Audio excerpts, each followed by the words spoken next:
देखिए प्यारे बच्चों, प्रश्नावली 13.1 का दूसरा सवाल हम लोग बनाने जा रहे हैं, जिसमें दूसरा सवाल क्या कह रहा है। तो दूसरा सवाल यह है, कहता है कोई बर्तन एक खोखले अर्धगोले के आकार का है जिसके ऊपर एक खोखला बेलन अध्यारोपित है। अर्धगोले का व्यास 14 cm है और इस बर्तन की कुल ऊंचाई 13 cm है। तो इस बर्तन का आंतरिक पृष्ठीय क्षेत्रफल ज्ञात करें। तो देखिए, यह जो बर्तन है नीचे से अर्धगोला के आकार है, उस पर ऊपर की ओर जो है बेलन के आकार के खोखला कोई रखा गया है जिसका व्यास 14 cm है और बर्तन की कुल ऊंचाई जो है 13 cm है। तो इस बर्तन का जो बर्तन बन रहा है उसका आंतरिक पृष्ठीय क्षेत्रफल ज्ञात कीजिए। तो देखिए, सर्वप्रथम हम लोग क्या करेंगे, इस बर्तन का हम लोग फिगर बनाएंगे। तो देखिए, जो प्रश्न है, प्रश्नावली है 13.1 का प्रश्न संख्या जो है 2 है। प्रश्न जो है 2 है, इसका हम लोग फिगर बनाएंगे। पहले कह रहा है कि नीचे जो है अर्धगोले के आकार का है, ठीक है। इसके ऊपर जो है ये अर्धगोला हो गया, ठीक है। इसके ऊपर क्या रखा गया है, इसके ऊपर बेलन रखा गया है। क्या रखा गया है, बेलन। इस प्रकार से बेलन रखा गया है। इस बेलन का व्यास जो है 14 सेंटीमीटर है और इसकी कुल जो है पात्र है, ये पात्र है, इसकी कुल जो ऊंचाई है 13 सेंटीमीटर है कुल ऊंचाई, और इसका व्यास जो है 14 है। तो यानी इसका हम लोग त्रिज्या निकालेंगे r, तो 14/2 यानी कि 7 दूनी 14 यानी कि 7 सेंटीमीटर इसका क्या आ जाएगा, व्यास। जो दिया था 14, उसका त्रिज्या क्या आ गया, 7 cm। क्या आ गया, 7 cm, ठीक है। तो इसका त्रिज्या आ गया 7 cm, ठीक है। आगे हम लोग क्या करेंगे, ऐसे इस प्रकार से इस बेलन की ऊंचाई को निकाल देंगे।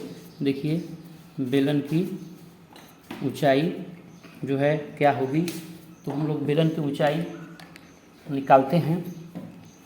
तो क्या होता है, देखिए, बेलन की ऊंचाई बराबर हो जाएगा पूरा, देखिए पूरा जो बर्तन है उसकी ऊंचाई है 13।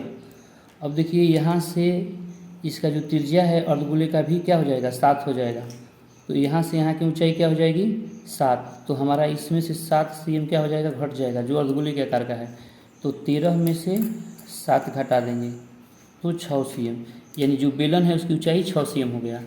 और अर्धगोले और बेलन की त्रिज्या दोनों की क्या हो गई, बेलन तथा अर्धगोले की त्रिज्या हो जाएगी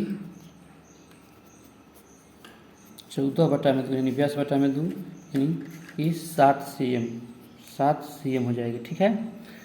अब कह रहा है कि जो यह बर्तन बन रहा है इसके अंदर के पृष्ठ का क्षेत्रफल निकालिए। तो देखिए, अंदर अर्धगोला है और यह बेलन है, तो अंदर की तरफ का क्षेत्रफल जब निकालना होता है तो इसमें अर्धगोले का वक्रपृष्ठीय क्षेत्रफल प्लस बेलन का वक्रपृष्ठीय क्षेत्रफल, क्योंकि अंदर से खाली स्थान है दोनों का।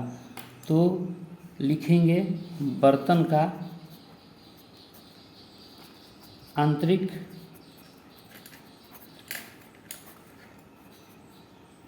पृष्ठीय क्षेत्रफल क्या हो जाएगा, देखिए हो जाएगा बेलन का वक्र पृष्ठीय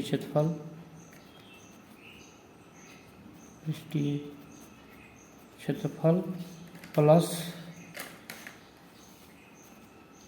अर्धगोले